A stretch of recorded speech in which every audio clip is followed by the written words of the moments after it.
یاد رکھیں، یہ حدیث یاد رہ جائے، یا یہ یاد رہ جائے کہ ہفتے والے دن رسول اللہ کی زیارت۔ دوسری چیز جس کو بی بی نے پسند کیا ہے اس دنیا میں سے، ہماری دنیا میں سے، وہ ہے قرآن کی تلاوت۔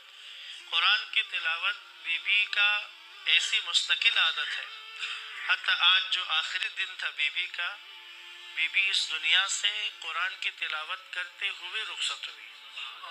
روایت موجود ہے کہ آخری دن بی بی نے تلاوت، اسماء بنت امیس کو کہا کہ میری تلاوت کی آواز جب تک سنو سمجھ جانا میں ہوں، اور اسماء کہتی ہیں کہ سورہ یاسین کی تلاوت کرتی رہی ہے، اور بی بی کا لہجہ اور آواز ہو بہو رسول اللہ کی۔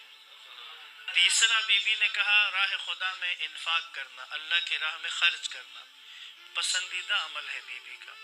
ضروری نہیں ہے کہ مال خرچ کرے، بعض اوقات جب بھی کہتے ہیں نا راہ خدا میں دینا ہے، تو بعض لوگوں کے ذہن میں سب سے پہلے مال ہی آتا ہے، کھانا پینا ہی آتا ہے نا۔ ہر وہ چیز جو خدا نے آپ کو دی ہے، صلاحیت دی ہے، وقت دیا ہے، آپ کے اندر کوئی خاص مہارت ہے، اس کو خرچ کرنا۔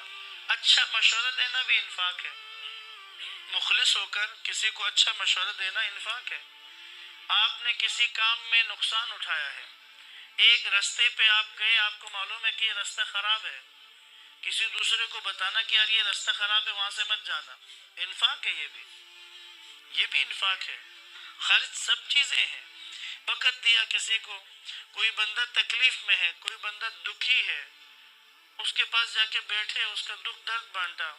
کسی کے گھر میں خدا نخواستہ کوئی تکلیف آئی ہے، کوئی مصیبت آئی ہے، اس کے پاس جا کر اس کی مصیبت میں کمی کا باعث بن گئے، کم سے کم اس کے دل کو ڈھارس دے دی، انفاق ہے یہ۔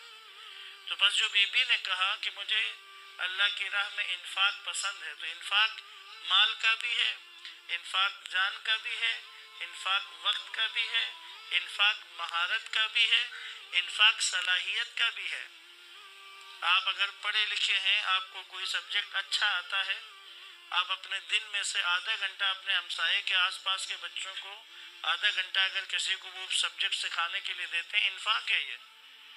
لہٰذا انفاق جب بھی کہیں تو سب کے ذہن میں آتا ہے کہ انفاق شاید امیروں کا کام ہے، انفاق شاید دولت مندوں کا کام ہے، نا، انفاق سب کا کام ہے۔ جس کے پاس اللہ نے جو حیثیت، جو صلاحیت، جو قوت، جو ہمت، جو مہارت اللہ نے دی